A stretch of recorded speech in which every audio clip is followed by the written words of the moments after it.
स्वागत है। इतिहास के सुनहरे पन्नों की अनोखी यात्रा पर वीडियो पसंद आए तो वीडियो को लाइक करें और सब्सक्राइब करें।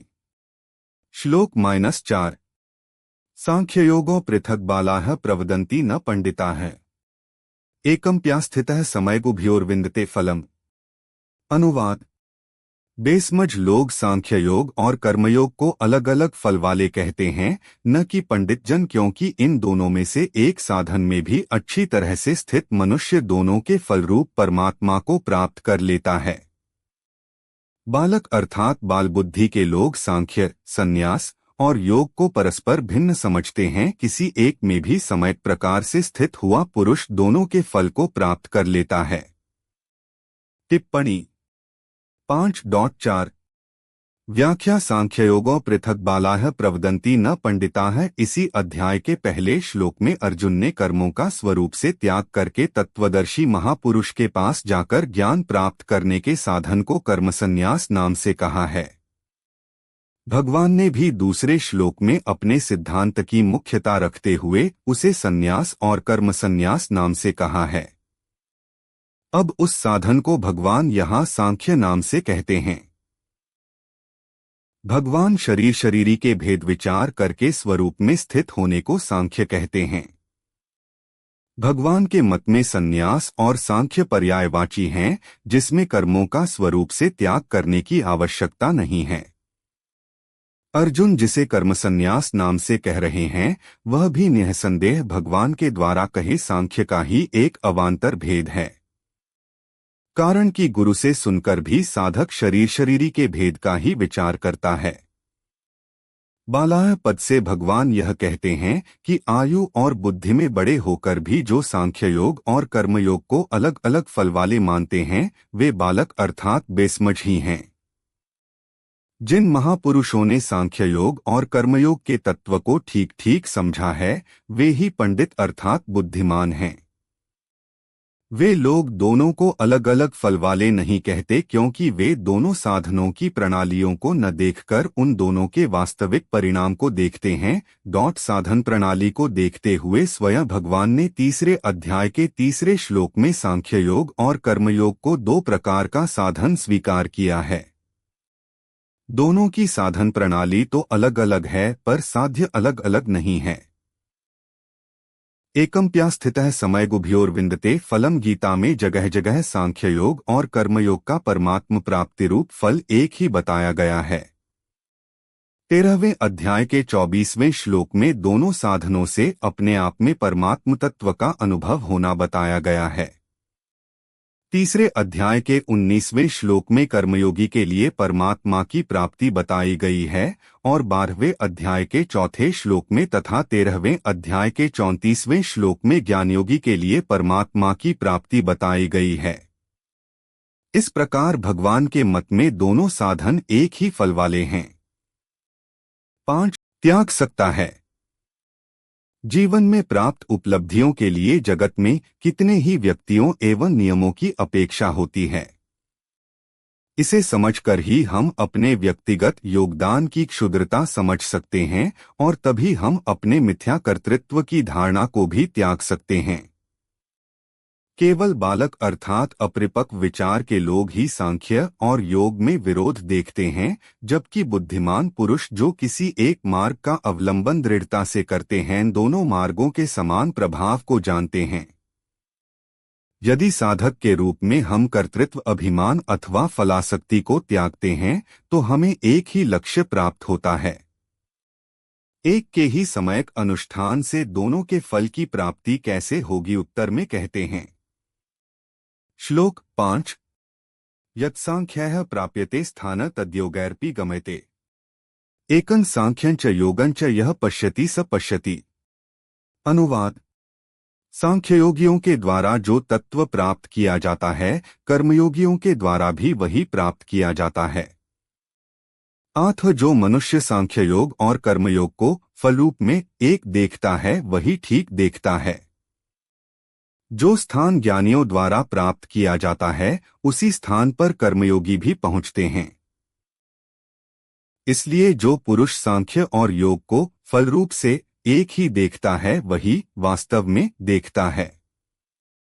टिप्पणी 5.5 व्याख्या यत्सांख्यः प्राप्यते स्थान तद्योगैरपि गमयते। पूर्व श्लोक के उत्तरार्ध में भगवान ने कहा था कि एक साधन में भी अच्छी तरह से स्थित होकर मनुष्य दोनों साधनों के फलरूप परमात्म तत्व को प्राप्त कर लेता है। उसी बात की पुष्टि भगवान उपर्युक्त पदों में दूसरे ढंग से कर रहे हैं कि जो तत्व सांख्ययोगी प्राप्त करते हैं वही तत्व कर्मयोगी भी प्राप्त करते हैं। संसार में जो यह मान्यता है कि कर्मयोग से कल्याण नहीं होता, कल्याण तो ज्ञान योग से ही होता है, इस मान्यता को दूर करने के लिए यहाँ अपि अव्यय का प्रयोग किया गया है। सांख्ययोगी और कर्मयोगी दोनों का ही अंत में कर्मों से अर्थात क्रियाशील प्रकृति से संबंध विच्छेद होता है। प्रकृति से संबंध विच्छेद होने पर दोनों ही योग एक हो जाते हैं। साधन काल में भी सांख्य योग का विवेक, जड़चेतन का संबंध विच्छेद कर्मयोगी को अपनाना पड़ता है और कर्मयोग की प्रणाली, अपने लिए कर्म न करने की पद्धति सांख्ययोगी को अपनानी पड़ती है। सांख्य योग का विवेक प्रकृति पुरुष का संबंध विच्छेद करने के लिए होता है और कर्मयोग का कर्म संसार की सेवा के लिए होता है। सिद्ध होने पर सांख्ययोगी और कर्मयोगी दोनों की एक स्थिति होती है, क्योंकि दोनों ही साधकों की अपनी निष्ठाएं हैं। गीता 3:3 संसार विषम है। घनिष्ठ से घनिष्ठ सांसारिक संबंध में भी विषमता रहती है, परंतु परमात्मा सम है। आथ समरूप परमात्मा की प्राप्ति संसार से सर्वथा संबंध विच्छेद होने पर ही होती है। संसार से संबंध विच्छेद करने के लिए दो योग मार्ग हैं, ज्ञान योग और कर्मयोग। मेरे सत्स्वरूप में कभी अभाव नहीं होता, जबकि कामना आसक्ति अभाव में ही पैदा होती है, ऐसा समझकर असंग हो जाए, यह ज्ञान योग है। जिन वस्तुओं में साधक का राग है उन वस्तुओं को दूसरों की सेवा में खर्च कर दे, और जिन व्यक्तियों में राग है उनकी निःस्वार्थ भाव से सेवा कर दे, यह कर्मयोग है। इस प्रकार ज्ञान योग में विवेक विचार के द्वारा और कर्मयोग में सेवा के द्वारा संसार से संबंध विच्छेद हो जाता है। एकं सांख्यं च योगं च यह पश्यति स पश्यति। पूर्व श्लोक के पूर्वार्ध में भगवान ने व्यतिरेक रीति से कहा था कि सांख्य योग और कर्मयोग को बेसमझ लोग ही अलग अलग फल देने वाले कहते हैं। उसी बात को अब अन्वय रीति से कहते हैं कि जो मनुष्य इन दोनों साधनों को फल दृष्टि से एक देखता है वही यथार्थ रूप में देखता है। इस प्रकार चौथे और पांचवें श्लोक का सार यह है कि भगवान सांख्य योग और कर्मयोग दोनों को स्वतंत्र साधन मानते हैं और दोनों का फल एक ही परमात्म तत्व की प्राप्ति मानते हैं। इस वास्तविकता को न जानने वाले मनुष्य को भगवान बेसमझ कहते हैं और इस जानने वाले को भगवान यथार्थ जानने वाला, बुद्धिमान कहते हैं। विशेष बात, किसी भी साधन की पूर्णता होने पर जीने की इच्छा, मरने का भय, पाने का लालच और करने का राग, ये चारों सर्वथा मिट जाते हैं। जो निरंतर मर रहा है अर्थात जिसका निरंतर अभाव हो रहा है, उस शरीर में मरने का भय नहीं हो सकता, और जो नित्य निरंतर रहता है उस स्वरूप में जीने की इच्छा नहीं हो सकती। तो फिर जीने की इच्छा और मरने का भय किसे होता है? जब स्वरूप शरीर के साथ तादात्म्य कर लेता है तब उसमें जीने की इच्छा और मरने का भय उत्पन्न हो जाता है। जीने की इच्छा और मरने का भय ये दोनों ज्ञान योग से विवेक द्वारा मिट जाते हैं।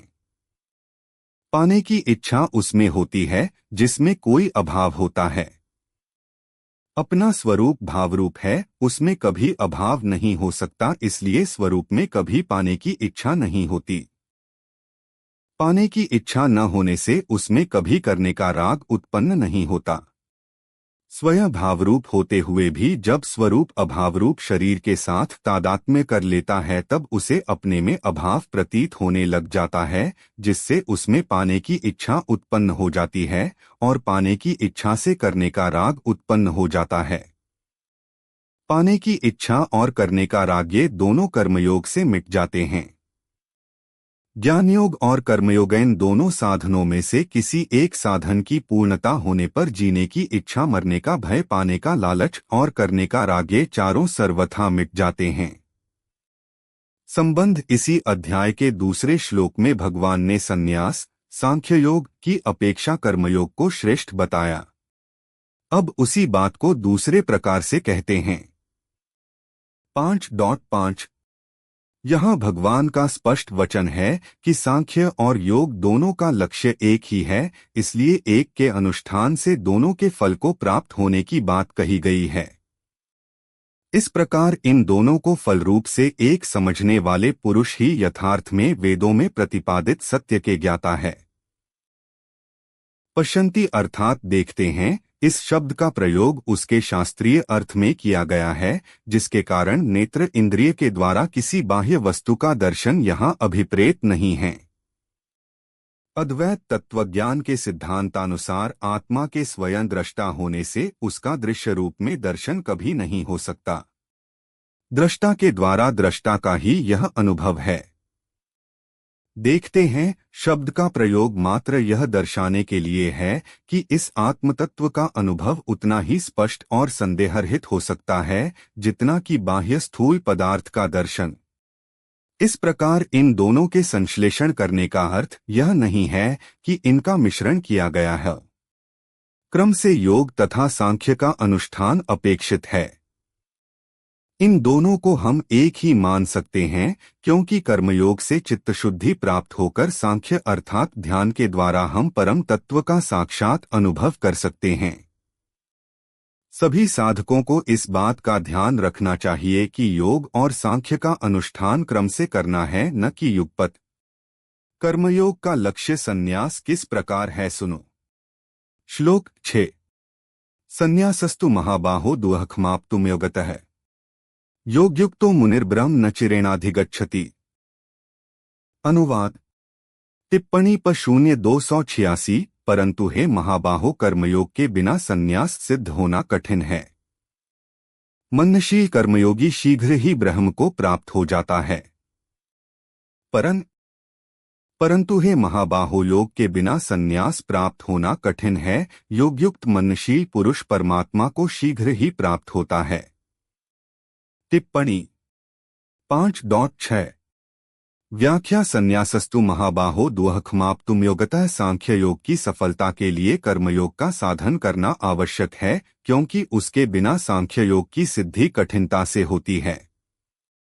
परंतु कर्मयोग की सिद्धि के लिए सांख्य योग का साधन करने की आवश्यकता नहीं है। यही भाव यहाँ तु पद से प्रकट किया गया है। सांख्ययोगी का लक्ष्य परमात्म तत्व का अनुभव करना होता है, परंतु राग रहते हुए इस साधन के द्वारा परमात्म तत्व के अनुभव की तो बात ही क्या है, इस साधन का समझ में आना भी कठिन है। राग मिटाने का सुगम उपाय है कर्मयोग का अनुष्ठान करना। कर्मयोग में प्रत्येक क्रिया दूसरों के हित के लिए ही की जाती है। दूसरों के हित का भाव होने से अपना राग स्वतः मिटता है। इसलिए कर्मयोग के आचरण द्वारा राग मिटाकर सांख्य योग का साधन करना सुगम पड़ता है। कर्मयोग का साधन किए बिना सांख्य योग का सिद्ध होना कठिन है। योगयुक्तो मुनिर्ब्रह्म न चिरेणाधिगच्छति अपने निष्काम भाव का और दूसरों के हित का मनन करने वाले कर्मयोगी को यहाँ मुनिः कहा गया है। कर्मयोगी छोटी या बड़ी प्रत्येक क्रिया को करते समय यह देखता रहता है कि मेरा भाव निष्काम है या सकाम। सकाम भाव आते ही वह उसे मिटा देता है, क्योंकि सकाम भाव आते ही वह क्रिया अपनी और अपने लिए हो जाती है। दूसरों का हित कैसे हो, इस प्रकार मनन करने से राग का त्याग सुगमता से होता है। उपर्युक्त पदों से भगवान कर्मयोग की विशेषता बता रहे हैं कि कर्मयोगी शीघ्र ही परमात्म तत्व को प्राप्त कर लेता है। परमात्म तत्व की प्राप्ति में विलंब का कारण है संसार का राग। निष्काम भाव पूर्वक केवल दूसरों के हित के लिए कर्म करते रहने से कर्मयोगी के राग का सर्वथा अभाव हो जाता है, और राग का सर्वथा अभाव होने पर स्वतः सिद्ध परमात्म तत्व की अनुभूति हो जाती है। इसी आशय को भगवान ने चौथे अध्याय के 38वें श्लोक में तत्स्वयं योग संसिद्ध कालेनात्मनि विन्दति पदों से बताया है कि योग संसिद्ध होते ही अपने आप तत्वज्ञान की प्राप्ति अवश्यमेव हो जाती है। इस साधन में अन्य साधन की अपेक्षा नहीं है। इसकी सिद्धि में कठिनाई और विलंब भी नहीं है। दूसरा कारण यह है कि देहधारी देहाभिमानी मनुष्य संपूर्ण कर्मों का त्याग नहीं कर सकता, पर जो कर्मफल का त्यागी है वह त्यागी कहलाता है। 18:11 इससे यह ध्वनि निकलती है कि देहधारी कर्मों का त्याग तो नहीं कर सकता, पर कर्मफल का फलेच्छा का त्याग तो कर ही सकता है। इसलिए कर्मयोग में सुगमता है। कर्मयोग की महिमा में भगवान कहते हैं कि कर्मयोगी को तत्काल ही शांति प्राप्त हो जाती है। त्यागात् शान्तिरनन्तरम् गीता 12:12 वह संसार बंधन से सुखपूर्वक मुक्त हो जाता है। सुखं बंधात् प्रमुच्यते गीता 5:3 आठ कर्मयोग का साधन सुगम, शीघ्र, सिद्धिदायक और किसी अन्य साधन के बिना परमात्म प्राप्ति कराने वाला स्वतंत्र साधन है। संबंध अब भगवान कर्मयोगी के लक्षणों का वर्णन करते हैं। 5.6 आत्मज्ञान की साधना में कर्म के स्थान के विषय में प्राचीन ऋषिगण जिस निष्कर्ष पर पहुंचे थे, भगवान यहाँ उसका ही दृढ़ता से विशेष बल देकर प्रतिपादन कर रहे हैं। कर्मपालन के बिना वास्तविक कर्मसन्यास असंभव है। किसी वस्तु को प्राप्त किए बिना उसका त्याग कैसे संभव होगा? इच्छाओं के अतृप्त रहने से और महत्वाकांक्षाओं के धूलि में मिल जाने के कारण जो पुरुष सांसारिक जीवन का त्याग करता है, उसका संन्यास वास्तविक नहीं कहा जा सकता। किसी धातु विशेष के बने पात्र पर मैल जम जाने पर उसे स्वच्छ एवं चमकीला बनाने के लिए एक विशेष रासायनिक घोल का प्रयोग किया जाता है। जंग ऑक्साइड की जो एक परत उस पात्र पर जमी होती है, वह उस घोल में मिल जाती है। कुछ समय पश्चात जब कपड़े से उसे स्वच्छ किया जाता है, तब उस घोल के साथ साथ मैली परत भी दूर हो जाती है और फिर वहां स्वच्छ, चमकीला और आकर्षक पात्र दिखाई देता है। मन के शुद्धिकरण की प्रक्रिया भी इसी प्रकार की है। कर्मयोग के पालन से जन्म जन्मांतरों में अर्जित वासनाओं का कल्मश दूर हो जाता है और तब शुद्ध हुए मन द्वारा निधिध्यासन के अभ्यास से अकर्म आत्मा का अनुभव होता है और यही वास्तविक कर्म संन्यास है। ध्यान के लिए आवश्यक इस पूर्व तैयारी के बिना यदि हम कर्मों का संन्यास करें तो शारीरिक दृष्टि से तो हम क्रियाहीन हो जाएंगे, लेकिन मन की क्रियाशीलता बनी रहेगी। आंतरिक शुद्धि के लिए मन की बहिर्मुखता अनुकूल नहीं है। वास्तव में देखा जाए तो यह बहिर्मुखता ही वह कल्मश है जो हमारे दैवी सौंदर्य एवं सामर्थ्य को आच्छादित किए रहता है। प्राचीन काल के हिंदू मनीषियों की आध्यात्मिक उन्नति के क्षेत्र में यह सबसे बड़ी खोज है। जहां भगवान ने यह कहा कि कर्मयोग की भावना से कर्म किए बिना ध्यान की योग्यता अर्थात चित्त शुद्धि नहीं प्राप्त होती, वहीं वे यह आश्वासन भी देते हैं कि साधकगण उचित प्रयत्नों के द्वारा ध्यान के अनुकूल इस मनस्थिति को प्राप्त कर सकते हैं। योगयुक्त जो पुरुष सदा निरहंकार और निस्वार्थ भाव से कर्म करने में रत होता है, उसे मन की समता तथा एकाग्रता प्राप्त होती है। साधक को ध्यानाभ्यास की योग्यता प्राप्त होने पर कर्म का प्रयोजन सिद्ध हो जाता है। ऐसे योग्यता संपन्न मुनि को आत्मानुभूति शीघ्र ही होती है। परमात्मा का अनुभव कब होगा, इस विषय में कोई काल मर्यादा निश्चित नहीं की जा सकती। अचिरेण शब्द के प्रयोग से यही बात दर्शाई गई है। उपर्युक्त विवेचन से कर्म संन्यास की अपेक्षा कर्म के आचरण को श्रेष्ठ कहने का कारण स्पष्ट हो जाता है। जब साधक पुरुष समयत दर्शन के साधनभूत योग का आश्रय लेता है तब श्लोक 7 योगयुक्तो विशुद्धात्मा विजितात्मा जितेन्द्रियः सर्वभूतात्म भूतात्मा कुर्वन्नपि न लिप्यते। अनुवाद जिसकी इंद्रियां अपने वश में हैं, जिसका अंतःकरण निर्मल है, जिसका शरीर अपने वश में है और संपूर्ण प्राणियों की आत्मा ही जिसकी आत्मा है, ऐसा कर्मयोगी कर्म करते हुए भी लिप्त नहीं होता। जो पुरुष योगयुक्त विशुद्ध अंतकरण वाला शरीर को वश में किए हुए जितेंद्रिय तथा भूतमात्र में स्थित आत्मा के साथ एकत्व अनुभव किए हुए है, वह कर्म करते हुए भी उनसे लिप्त नहीं होता। टिप्पणी 5.7 व्याख्या जितेंद्रिय इंद्रिया वश में होने का तात्पर्य है इंद्रियों का रागद्वेष से रहित होना। रागद्वेष से रहित होने पर इंद्रियों में मन को विचलित करने की शक्ति नहीं रहती। टिप्पणी पर 0287.1 साधक उनको अपने मन के अनुकूल चाहे जहां लगा सकता है। कर्मयोग के साधक के लिए इंद्रियों का वश में होना आवश्यक है। इसीलिए भगवान कर्मयोग के प्रकरण में इंद्रियों को वश में करने की बात विशेष रूप से कहते हैं, जैसे स्त्विंद्रियाणि मनसा नियमय 3:7 तस्मात् त्वमिन्द्रियाण्यादौ नियमय 3:41 कर्मयोगी का कर्मों के साथ अधिक संबंध रहता है, इसलिए इंद्रियां वश में न होने से उसके विचलित होने की संभावना रहती है। कर्मयोग के साधन में दूसरों के हित के लिए सेवा रूप से कर्तव्य कर्म करना आवश्यक है, जिसके लिए इंद्रियों का वश में होना बहुत जरूरी है। इंद्रियां वश में हुए बिना कर्मयोग का साधन होना कठिन है। विशुद्धात्मा अंतःकरण की मलिनता में हेतु मिल जाएगा तो हमें भोगने की आवश्यकता नहीं रहेगी।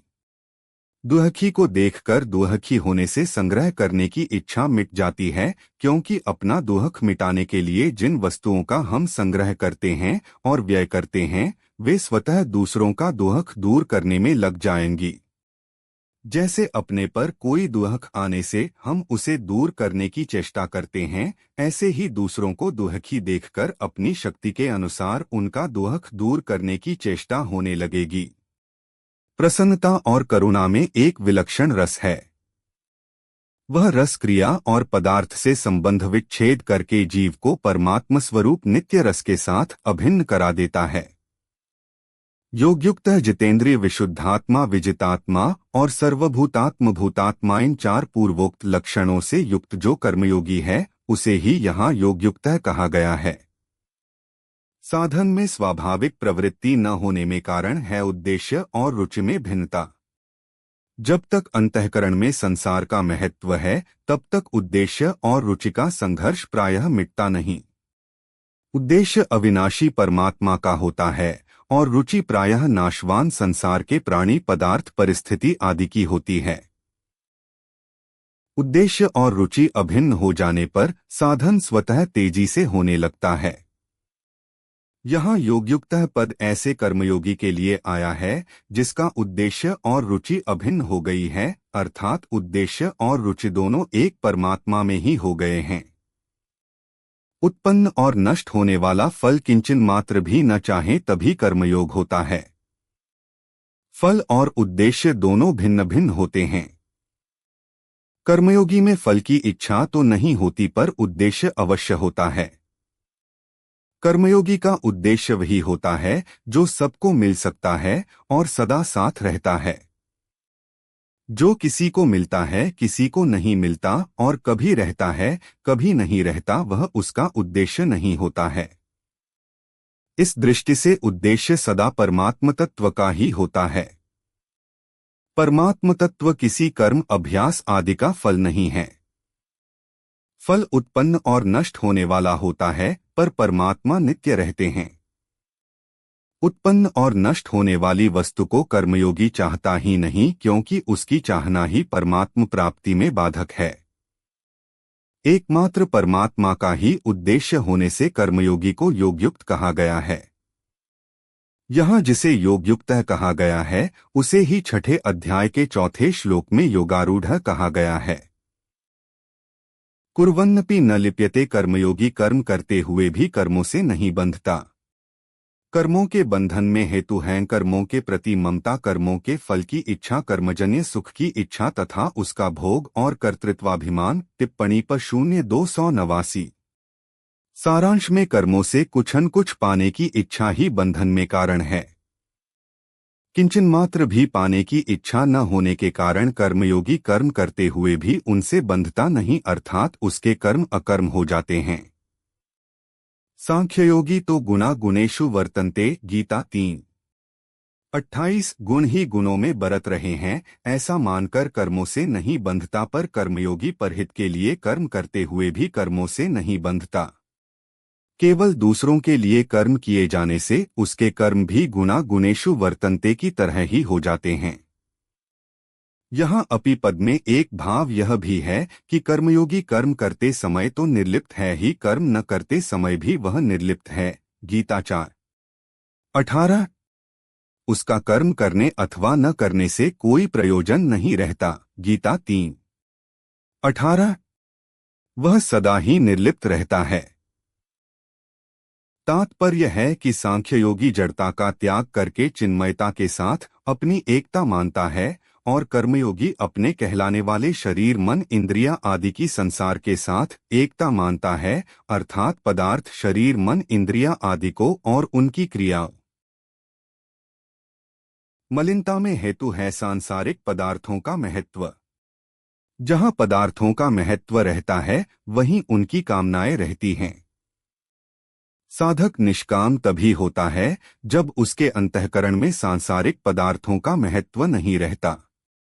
जब तक पदार्थों का महत्व है तब तक वह निष्काम नहीं हो सकता। एक परमात्म प्राप्ति का दृढ़ उद्देश्य होने से अंतःकरण की जितनी जल्दी और जैसी शुद्धि होती है उतनी जल्दी और वैसी शुद्धि दूसरे किसी अनुष्ठान से नहीं होती। इसलिए कर्मयोग में एक उद्देश्य होने की जितनी महिमा है उतनी किसी की नहीं। विजितात्मा कर्मयोग में शरीर के सुखाराम का त्याग करने की बड़ी भारी आवश्यकता है। अगर शरीर से आलस्य प्रमाद होगा तो कर्मयोग का अनुष्ठान नहीं हो पाएगा। अथ यहाँ भगवान ने शरीर को वश में करने की बात कही है। सर्वभूतात्म भूतात्मा कर्मयोगी को संपूर्ण प्राणियों के साथ अपनी एकता का अनुभव हो जाता है। टिप्पणी प 0:287.2 जैसे शरीर के किसी एक अंग में चोट लगने से दूसरा अंग उसकी सेवा करने के लिए सहज भाव से किसी अभिमान के बिना कृतज्ञता चाहे बिना स्वतः लग जाता है, ऐसे ही कर्मयोगी के द्वारा दूसरों को सुख पहुंचाने की चेष्टा सहज भाव से किसी अभिमान या कामना के बिना कृतज्ञता चाहे बिना स्वतः होती है। वह सेवा करने के लिए किसी भी प्राणी को अपने से अलग नहीं समझता, सबको अपने ही अंग मानता है। जैसे अपने शरीर में भिन्न भिन्न अवयवों से भिन्न भिन्न व्यवहार होने पर भी सब अवयवों के साथ अपनापन समान एक ही रहता है, ऐसे ही कर्मयोगी के द्वारा मर्यादा के अनुसार संसार में यथायोग्य भिन्न भिन्न व्यवहार होने पर भी सबके साथ अपनापन समान रहता है। अपना राग मिटाने के लिए सर्वभूतात्म भूतात्मा होना अर्थात सब प्राणियों के साथ अपनी एकता मानना बहुत आवश्यक है। कर्मयोगी का स्वभाव है उदारता।